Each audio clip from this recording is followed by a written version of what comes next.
안녕하십니까, 박사입니다.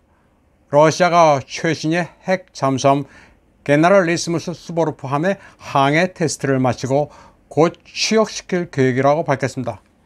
세븐마시 조선스 CEO 미하일 부드니첸코는 스베즈다 TV와의 인터뷰에서 수보로프함이 메커니즘 수정과 내부 마감, 장비 작전만 마치면 실전에 배치된다고 말했습니다. 얼마 전 수보로프함은 베케로나가 블라바급 탄도미사일을 발사해 캄차카 반도의 목표물을 정확히 맞추는 데 성공했습니다. K553 게나랄리시무스 수보로프함은 러시아의 4세대 탄도미사일 잠수함의 6번 함인 동시에 개량형 보레이 A급의 두 번째 양산함입니다. 길이 170m, 수면 배수량 14,720톤, 잠수 배수량 24,000톤급의 초대형 전략 핵 잠수함입니다. 게나랄리시무스 수보로프함은 러시아 해군의 필살기입니다. 미래 전략 병기 가운데 가장 효율적인 게 바로 잠수함입니다. 항공모함은 말 그대로 에어크래프트 캐리어, 비행기 싣고 다니는 배로 서서히 전락하고 있습니다. 위력이 굉장한 극초음속 미사일이 속속 등장하면서 항공모함은 점점 더 취약해지고 있습니다. 항공모함은 그저 전투기를 적재하고 다니는 협박용 도구에 지나지 않을 가능성이 커지고 있습니다. 한국에서도 항모를 보유해야 한다고 주장하는 사람들이 제법 있는데 다 쓸데없는 소리입니다. 항모는 세력 투사용인데 어디로 세력을 투사할지 국가 전략 자체가 없습니다. 항모를 보유하면 함재기도 있어야 하는데 그 재원을 어떻게 조달할지도 대책이 없습니다. 게다가 정기 유지 보수를 감안해 장기적으로는 추가로 또 한 척 이상이 필요하게 되어 있습니다. 고로 항모 보유로는 아무 생각 없이 떠드는 소리입니다. 핵 잠수함 역시 마찬가지입니다. 재래식 잠수함과 다른 게 오랫동안 잠항을 할 수 있어 세력 투사 능력이 있다는 건데 이를 운용할 국가 대전략이 없습니다. 게다가 잠수함이 수상함정과 다른 것은 수중 해도가 있어야 합니다. 잠수함을 만든다고 해서 바닷속을 무작정 휘젓고 다니는 게 아닙니다. 바닷속에는 깊게 파인 해구도 있고 산도 있습니다. 일본의 경우 오키나와 부근은 물론 남제나 해까지 자체적으로 측량해 만든 수중 해도를 가지고 있습니다. 한국의 소위 군사 매니아들이 우리도 항공모함과 핵 잠수함을 보유해야 한다고 떠드는데 속은 시원할지 몰라도 사실은 황당한 소리입니다. 본론으로 들어가 게나랄리시무스 수보로프함에 대해 말씀드리자면 함명부터가 상당한 의미를 가지고 있습니다. 러시아 역사상 가장 뛰어난 명장이 수보로프인데 이를 아껴뒀다가 최신의 잠수함의 한 명으로 명명했기 때문입니다. 게나랄리시무스 수보로프, 수보로프 대원수는 러시아인들이 가장 존경하는 장군입니다. 전투에서 한 번도 패배한 적이 없는 완벽한 군인의 표상입니다. 러시아인들은 늘 역사에서 배운다는 태도를 가지고 있습니다. 보시는 화면은 수보로프 장군이 나폴레옹 전쟁 당시 알프스 산맥을 넘었던 역사의 순간을 고증하는 다큐멘터리입니다. 알프스 산맥의 협곡을 따라 러시아군을 진군시킨 현장을 답사하면서 당시의 상황을 직접 경험하고 있습니다. 알파인 엑스퍼디션 당시 수보로프 장군은 사슴이 협곡을 지난다면 러시아군도 갈 수 있다. 그리고 사슴이 지나지 못하더라도 러시아군은 해낼 수 있다고 말하는 것으로 유명합니다. 현재 러시아에는 그의 이름을 딴 사관 학교도 있습니다. 또 기갑 장비가 빠른 속도로 적진을 돌파하는 기량을 두고 수보로프 어택이라고도 합니다. 그 정도로 그의 군인 정신은 러시아군 교리에 면면이 이어져 내려오고 있습니다. 다음 소식입니다.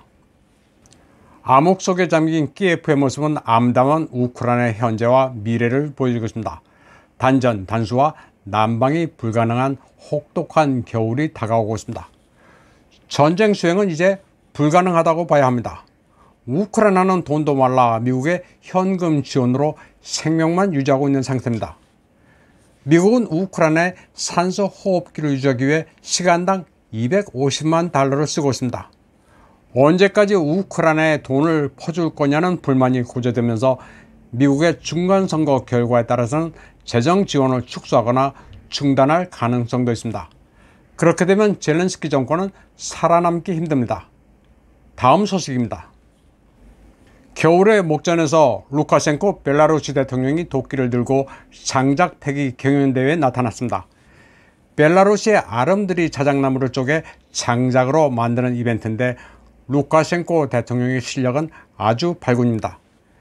내려치는 대로 결을 따라 쩍쩍 쪼개지자 지켜보던 관중들이 환호성을 지릅니다. 서구에서는 그를 두고 독재자라고 비판하지만 아주 천진난만하고 유쾌한 모습입니다. 국민들도 그를 보고 두려워하거나 하는 기색은 없습니다. 그저 마실 나온 동네 아저씨 정도로 느끼는 것 같아 보입니다. 다른 참가자가 제대로 못하고 버벅대자 루카셴코는 나바이 님노시코 빠마구 자 좀 도와주랴 라고 하더니 직접 해머를 들고 나섭니다.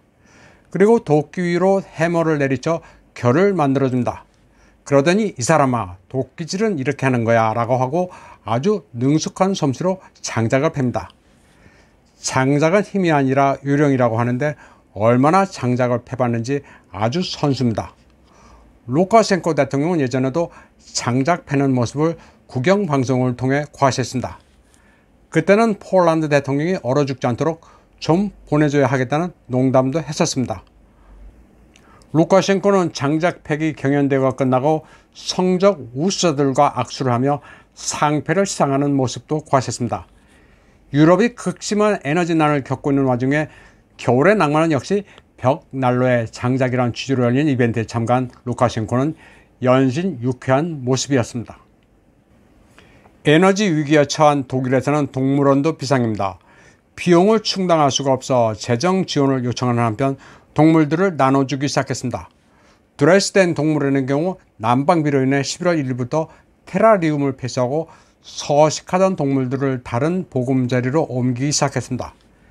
테라리움의 일부 파충류는 새로운 오랑우탄 사육장으로 옮겨지고 함께 서식이 불가능한 다른 종들은 사육사나 키울 여력이 있는 사람들에게 분양됩니다. 베를린의 동물원 두 곳과 수족관은 전기 비용을 충당하기 위해 모금을 시작한다고 발표했습니다. 또 하노버의 동물원은 건물의 실내 조명과 자동 조명을 포기한다고 밝혔습니다. 또 난방 온도도 낮추고 화장실의 온수도 차단했습니다.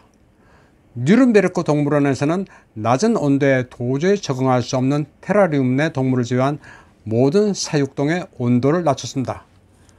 독일에서는 지나치게 높은 에너지 비용으로 겨울에 온실에서 채소를 재배하는 것조차 포기해야 할 지경입니다.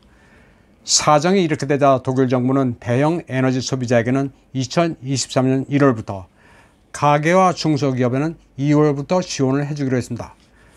결국 러시아를 제재한다면서 저렴한 에너지를 거부한 대가입니다. 독일 대한당의 스테판 코이터 의원은 독일의 러시아 에너지 자원 거부가 세계 시장 전체에 영향을 미치고 빈곤의 증가로 이어진다고 말했습니다. 또 녹색 기술이 에너지 위기 해결 방법도 될 수 없다고 말했습니다. 이번 방송은 여기까지 하겠습니다. 시청해주신 여러분 감사합니다.